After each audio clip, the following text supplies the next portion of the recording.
Welcome to Not So New News. Come along with us as we continue to discover an Appalachian time gone by.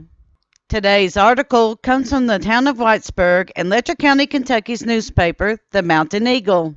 Volume 2, Number 46, Industrial Edition, Section 1, dated July 22nd, 1909. There are 14 pages to this paper, and we will go one page at a time. The first page is not named and continued in today's reading. The town. Bird's eye view of Whitesburg, Letcher County, Kentucky. An ode to the mountains. At the dawn of creation, far back in the ages, ere things have been written on history's bright pages, on shaping and arranging, the next line is unlegible. There was a special provision by this all-wise one. This wisdom anchored forth from the precipice on high, and molded, shaped the matter to please the omniscient's eyes. O'er hill and plain and dale, and lightning's rapid move, it lighted on the mountains, there to remain and love. On the hills of old Judea, on the plains at their feet, his eyes looked ever forward at the creation there to greet. On historic Golgotha's hill, its features bathed in tears, stood the King of all the earth to conquer all our fears. Never, never in the valleys, but high, high on the hills, there have been blessings ere descended, and that cure human ills. This was thus divine creation, when all things passed before. He showered 1,000 blessings, yes, 1,000 of them or more. Our hills he decked in splendor, neath them placed wealth untold, above the purest air and water, worth more than gauzy gold. Made our manhood full of vigor, our women pure and true. Our hills are filled with virtue, yes, filled through and through. When God shall end his purpose, and step off of his throne, then everything terrestrial shall tremble, fear, and groan. Above the moving squadron, decked in gorgeous frills, will come in solid flanks, the people of the hills. O God, thou King of heaven, grant us this special prayer. Teach us to do our duty, and all things just and fair. Teach us to live in righteousness, in union and in love, that when our tasks are ended, we may reign in peace above. The bird, the emblem of our country, the pride of every mountaineer's heart.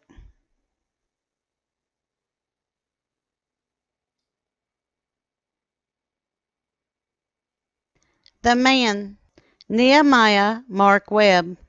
Biography. For the first 15 years of his life, an awkward boy. For the next 20 years, an awkward but earnest schoolteacher. For the next 5 years, a civil engineer. Still awkward, and now the awkward but ambitious editor of the Mountain Eagle. Letcher's Temple of Justice.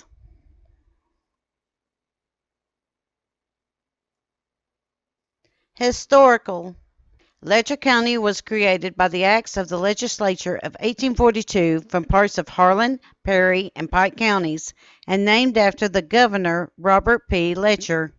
Daughtery White of Clay County was then the representative in the legislature and was very instrumental in having the county made, and so Whitesburg, the county seat, was named for him. The first court that convened in the county met near the mouth of Perk Creek in the old Mose Adams house, which still is standing. For some time it was undecided as to where the county seat should be located, some wanting it on the ground where the first court was held. But about this time, Hiram Hogg proposed to and did deed 10 acres of ground to the county, on the spot where the county seat is now standing, and so this location was chosen. The first courthouse was built in 1844 and 1845, and still stood in 1899, when it was succeeded by the present up-to-date and commodious building shown on this page. For years and years after the formation of the county, but little progress was made. The people residing here put in a great deal of their time in fishing, hunting wild bees and wild game, all of which at the time was plentiful in this country.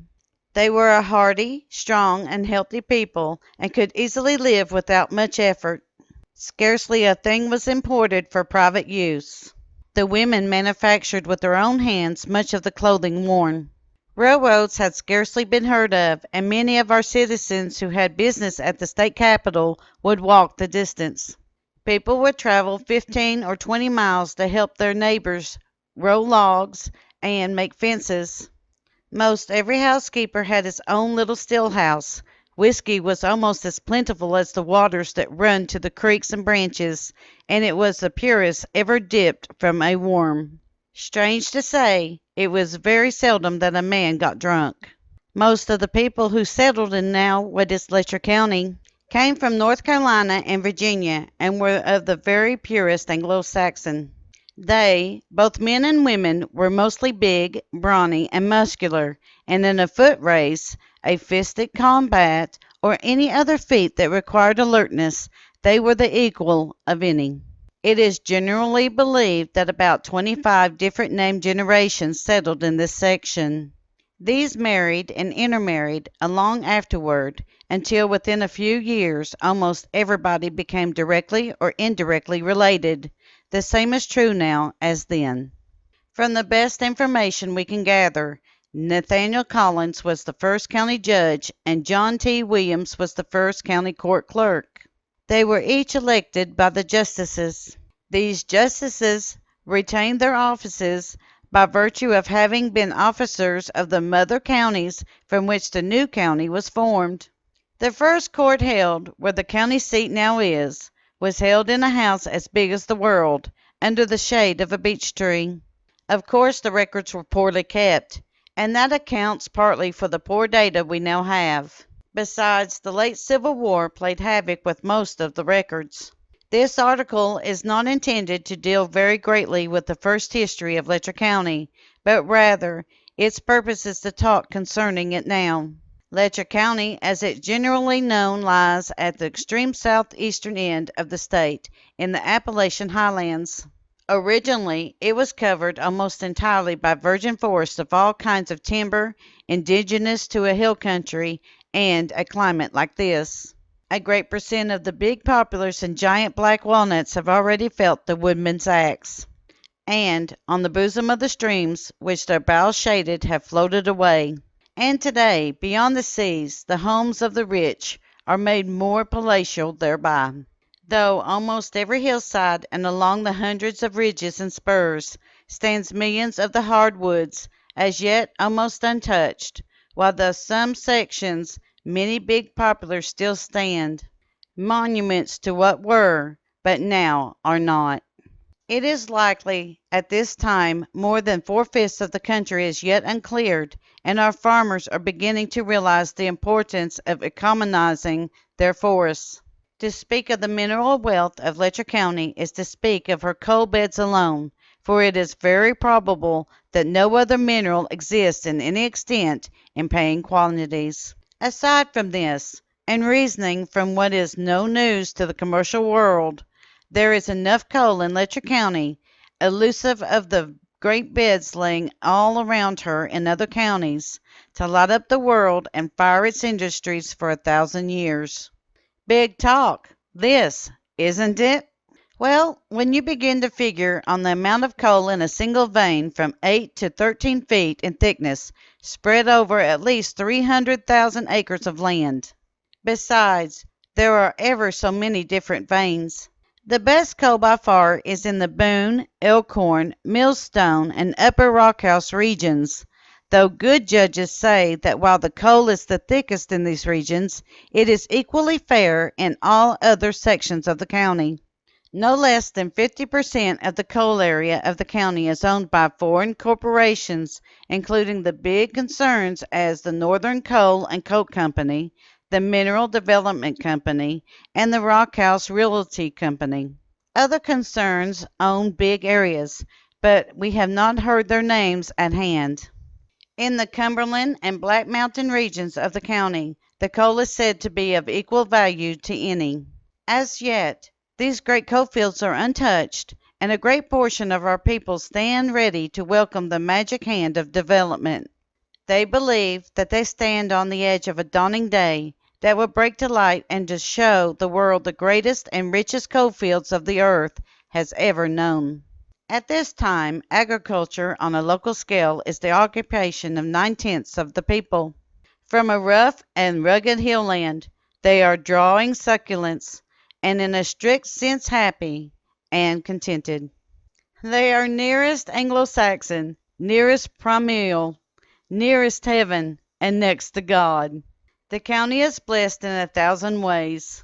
The air is sifted by ethereal dews. The water is pure as that flowed in Edenic vales. There are few murders, thieves, and rogues. No locks on the chicken coops, and the latch string to every man's door hangs on the outside. The possum and the coon, the panther and the fox, the rabbit and the squirrel, the turkey and the pheasant make jolly in the forest. Whitesburg, the county seat, has the preeminence of being the only town in the county. It is over 3 times of older, and to be accurate, has 300 inhabitants. It has 6 general stores, over twice as many practicing attorneys, 5 good physicians, carpenters, mechanics, farmers, and all other professions except loafers and tattlers. It has a good public school building, the equal of any courthouse and jail in the mountains, 3 different fraternal orders, 2 good drug stores, 3 good church buildings, and one of the strongest banks in the state, 2 good hotels, a livery stable, a blacksmith shop, and a printing office. There is a telephone system that penetrates almost every section of the county and puts us in direct connection with all of the outside world. Wesley Banks. We could not do justice to the industrial and business interest of Letcher County without a short mention of Wesley Banks.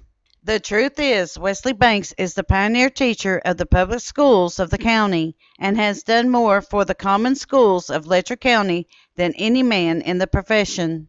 From the beginning he is a self-made man, and though now beyond 45, his ambition is as high and his courage just as bold as when he first entered the field.